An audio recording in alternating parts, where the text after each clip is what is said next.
کیونکہ وہاں نانا جان خود موجود ہوں گے۔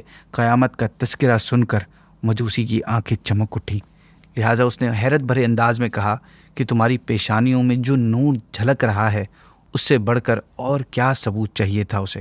یہ بھی اگر اس کو نظر نہ آئے تو اپنے رسول کا نام ہی کافی نہیں ہے کیا؟ ناظرین، مجوسی نے ان دونوں شہزادوں کی یہ حالت دیکھ کر ان پر رحم کھاتے ہوئے ان کی مدد کرنے کا فیصلہ کیا۔ یہ کوئی آسان فیصلہ نہیں تھا۔ اس دور میں جب کوئی ایک بندہ دوسرے مذہب والے کی مدد کر دیتا تھا تو اسے اپنی ہی کمیونٹی سے دربدر کر دیا جاتا تھا، مگر اس نے کسی بھی چیز کی پرواہ کیے بغیر ان بچوں کو اپنے گھر میں آنے کی اجازت دی، اور ساتھ ہی یہ بھی کہا کہ جب تک تمہارا کوئی اچھا انتظام نہ ہو جائے تب تک یہاں سے جانے کا ارادہ مت کرنا۔ اور بیوی سے کہنے لگا، یہ محمد عربی صلی اللہ علیہ وسلم کے بچے ہیں، ان کا عزت و احترام تمہیں معلوم ہے نا؟ لوگوں کی مدد کرنا اور تکلیف میں کام آنا ہمیشہ ان کے خاندان کا طریقہ رہا ہے۔ یہ اسی گھرانے سے تعلق رکھتے ہیں جس گھرانے سے ہمیں بڑی مدتوں کے بعد اولاد کی خوشخبری ملی تھی۔ ناظرین، اس مجوسی کی بیوی ایک نرم دل عورت تھی۔ ذرا سی دیر میں اس کی ممتا جاگ اٹھی۔ اس نے دونوں بھائیوں کو اپنے قریب بٹھا لیا، سر پہ شفقت سے ہاتھ پھیرا، غسل کا اہتمام کیا، کپڑے بدلوائے، بالوں میں تیل اور پھر آنکھوں میں سرما لگایا اور تیار کر کے ان دونوں کو شوہر کے سامنے لے آئی۔ ان دونوں بچوں نے جب ان میاں بیوی کے دل میں اپنے لیے محبت، رحم کے جذبات اور ان کی خدمت دیکھی تو ان کی زبانیں ان کے لیے دعاؤں سے نہیں رک رہی تھیں۔ لیکن اس مسلمان رئیس نے آج خود اپنے آپ کو ہلاکت میں ڈال دیا تھا۔ وہ اس رات جلد سو گیا، پھر اچانک تھوڑی دیر بعد وہ گھبرا کر اٹھ بیٹھا اور اپنے سر پیٹنے لگا۔ گھر میں ایک ہنگامہ برپا ہو گیا، سب لوگ اس کے ارد گرد جمع ہو گئے۔ وہ زور زور سے چلا کر رونے لگا، ارے میں لٹ گیا، تباہ ہو گیا، برباد ہو گیا، میری مٹی برباد ہو گئی، میرا کلیجہ پھٹے جا رہا ہے، قیامت کی گھڑی آ گئی ہے، میں لٹ گیا، میں لٹ گیا۔ یہ کہتے کہتے اس پر بے ہوشی طاری ہو گئی۔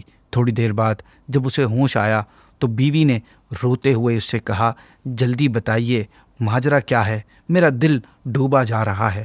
اس نے بڑی مشکل سے روتے ہوئے بتایا کہ میں نے ابھی ایک بھیانک خواب دیکھا ہے کہ میں ایک نہایت حسین باغ میں موجود ہوں۔ اتنے میں ایک ہجوم دوڑتا ہوا میرے قریب سے گزرا۔ لپک کر میں نے ان سے پوچھا کہ آپ لوگ اتنی تیزی سے کہاں جا رہے ہیں؟ ان میں سے ایک شخص نے بتایا کہ جنت الفردوس کا دروازہ کھل گیا ہے اور امت محمدی کو اس میں داخلے کی عام اجازت دے دی گئی ہے۔ یہ سن کر خوشی کی کوئی انتہا نہیں رہی میری، اور میں بھی ہجوم کے ساتھ شامل ہو گیا۔ میں نے دیکھا جنت الفردوس کا دروازہ کھلا ہوا تھا، ایک ایک کر کے لوگ اس میں داخل ہو رہے تھے۔ میں آگے بڑھا اور جو ہی دروازے کے قریب پہنچا تو مجھے داخلے سے روک دیا گیا۔ میں نے کہا، مجھے کیوں روکا جا رہا ہے؟ آخر میں بھی تو نبی پاک صلی اللہ علیہ وسلم کا امتی ہوں۔ مجھے تحقیر بھرے لہجے میں جواب دیا گیا کہ اگر تم امتی ہو تو اپنے امتی ہونے کی سند پیش کرو، اس کے بعد ہی تمہیں جنت میں داخلے کی اجازت مل سکے گی۔ بغیر کسی ثبوت کے جنت میں داخلے کی اجازت کیسے مل سکتی ہے؟ اب تم سے بات رحم و کرم کی نہیں ہوگی، قاعدے کی بات ہوگی۔ انجام سے مت گھبراؤ، اس سلسلے کا آغاز تم نے ہی کیا ہے۔ یہ خواب سنا کہ اس نے اپنی بیوی کو ان سید زادوں کے ساتھ اپنا برا رویہ بتایا۔ بیوی نے دلاسا دیتے ہوئے کہا، اب مایوس مت ہوں، خدا بڑا غفور و رحیم ہے، اس کے دربار میں روئیے، تڑپیے، فریاد کیجیے، توبہ کا دروازہ ابھی کھلا ہوا ہے، وہ آپ کی خطاؤں کو ضرور معاف کر دے گا۔ خدا کی رحمتوں سے نا امید ہونا مسلمانوں کا نہیں، کافروں کا طریقہ ہے۔ اس نے بیوی کو ڈانٹتے ہوئے کہا، کیا تم بیوقوف ہو گئی ہو؟ جب تک حبیب خدا ناراض ہوں اللہ اس وقت تک معاف نہیں کرتا۔ یہ بات سن کر بیوی کی آواز ہلکی ہو گئی اور اس نے دبے دبے لہجے میں کہا، تو پہلے خدا کے حبیب ہی کو راضی کر لیا جائے، ابھی بھی وہ دونوں شہزادے شہر سے باہر نہیں گئے ہوں گے۔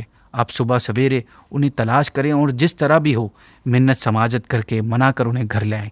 اگر وہ راضی ہو گئے اور انہوں نے آپ کو معاف کر دیا تو خدا کے حبیب بھی راضی ہو جائیں گے۔ بیوی کی بات سن کر رئیس کا چہرہ کھل گیا، جسے امید کی کوئی کرن نظر آئی ہو۔ مسلمان رئیس اپنی بیوی کے ساتھ جیسے ہی ان کی تلاش میں گھر سے باہر نکلا تو اس مجوسی کے دروازے پر لوگوں کی بھیڑ دیکھ کر حیران رہ گیا۔ وہ مجوسی خوشی کے عالم میں بے تحاشا گھر کی دولت لٹا رہا تھا۔ پتہ کرنے پر معلوم ہوا کہ خاندان رسالت کے 2 شہزادے کل سے ان کے یہاں رہ رہے ہیں۔ یہ خبر سنتے ہی رئیس کی آنکھیں چمک اٹھی۔ اس نے دل ہی دل میں طے کر لیا کہ مجوسی کے بچوں کے بدلے میں چاہے زندگی بھر کی کمائی دینی پڑ جائے وہ دے دے گا، لیکن پیچھے نہیں ہٹے گا۔ وہ دونوں اس مجوسی کے گھر پہنچے، دیکھا تو وہ دونوں شہزادے کسی دولہے کی طرح بند سور کر بیٹھے ہیں اور مجوسی ان کے سروں سے اشرفیاں اتار کر لوگوں میں تقسیم کر رہا ہے۔ رئیس نے آگے بڑھ کر اس مجوسی سے کہا کہ مجھے آپ سے ایک بہت امپورٹنٹ بات کرنی ہے۔ مجوسی نے رئیس کی طرف متوجہ ہو گیا اور کہا فرمائیے، میرے لائق کیا خدمت ہے؟ اس رئیس نے کہا یہ 10,000 اشرفیاں ہیں، اسے قبول فرمائیں اور یہ دونوں شہزادے میرے حوالے کر دیجئے۔ مجھے حق بھی پہنچتا ہے کہ سب سے پہلے یہ میرے غریب خانے پر تشریف لائے تھے۔ مجوسی نے مسکراتے ہوئے جواب دیا، فردوس کی جو اعلیٰ شان عمارت آپ نے دیکھی ہے اور جس میں داخل ہونے سے آپ کو روک دیا گیا تھا، کیا آپ چاہتے ہیں کہ میں 10,000 اشرفیوں سے اسے بھیج دوں اور زندگی میں پہلی بار رحمت الہی کا جو دروازہ میرے پہ کھلا ہے اسے اپنے اوپر بند کر لوں؟ شاید آپ کو آئیڈیا نہیں ہے کہ جس شہزادوں کی مدد نہ کر کے آپ نے اپنے اوپر جنت حرام کر لی، ان دونوں کی خدمت کر کے ہماری دل کی دنیا بدل گئی ہے۔ ہمارے گھرانے نے دین اسلام قبول کر لیا ہے۔ اس مجوسی کے فیصلے کی برکت سے اللہ پاک نے اسے ایمان کی دولت سے نواز دیا تھا۔ اس نے مسلمان رئیس سے کہا، یاد کیجئے خواب کی وہ بات جب آپ جنت کے پہرے دار سے کہہ رہے تھے کہ آخر میں بھی سرکار کا امتی ہوں، مجھے کیوں روکا جا رہا ہے؟ میں اس وقت اپنے چھوٹے سے خاندان کے ساتھ جنت کے مین گیٹ سے گزر رہا تھا۔ مجھے یہ کہنے کی ضرورت پیش نہیں آئی کہ میں بھی سرکار کا امتی ہوں۔ سرکار کا امتی کروڑوں کی بھیڑ میں پہچان لیا جاتا ہے، وہاں زبان کی بات نہیں چلتی، دل کا آئینہ پڑھا جاتا ہے۔ میرے بھائی، ہمارے حال پر سرکار کی رحمت و نوازش کا اس سے بھی زیادہ حیرت انگیز منظر دیکھنا چاہتے ہو تو اپنی بیوی کو اندر بھیج دیجیے۔ میری بیوی سیدہ فاطمہ کی کنیز اندر شکرانے کی نماز ادا کر رہی ہے، غالباً وہ بھی سجدے میں ہوگی۔ سر اٹھانے کے بعد ذرا اس کی پیشانی کا نظارہ کر لیں۔ خواب میں پیشانی کے جس حصے پر سیدہ نے اپنا ہاتھ مبارک رکھ دیا تھا وہاں اب تک نور کا چراغ جل رہا ہے۔ جن شہزادوں کے قدم سے ہمارے نصیب چمکے، دلوں کی دنیا بدل گئی اور ایک رات میں ہم کہاں سے کہاں پہنچ گئے، آپ انہیں 10,000 اشرفیوں میں خریدنا چاہتے ہیں، حالانکہ اس سے کہیں زیادہ میں ان کی آمد کی خوشی میں لٹا چکا ہوں۔ اب وہ میرے مہمان نہیں ہیں، وہ گھر کے مالک ہیں، ہم خود ان کے حوالے ہیں، انہیں کیا ہم کسی کے حوالے کر سکتے ہیں؟ اس نے مزید کہا کہ بھائی جان، آپ کا یہ سارا جوش عقیدت رات کے خواب کا نتیجہ ہے۔ خواب سے پہلے اگر آپ کی آنکھ کھل گئی ہوتی تو یہ بات بن سکتی تھی۔ اب اس کا وقت گزر چکا ہے، البتہ اپنی بد نصیبی پر شرمندگی کا وقت باقی ہے اور وہ ہمیشہ رہے گا۔ یہ ساری باتیں سن کر ناظرین، رئیس بے تحاشا رونے لگا۔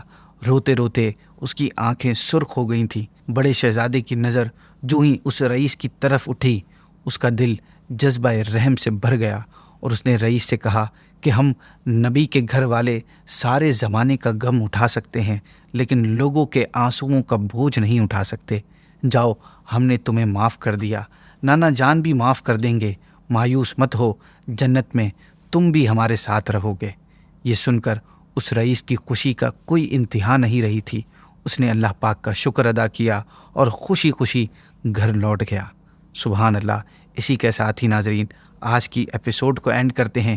کل انشاءاللہ آپ سے ایک نئے فیصلے کے ساتھ پھر ملاقات ہوگی۔ السلام علیکم ورحمۃ اللہ وبرکاتہ۔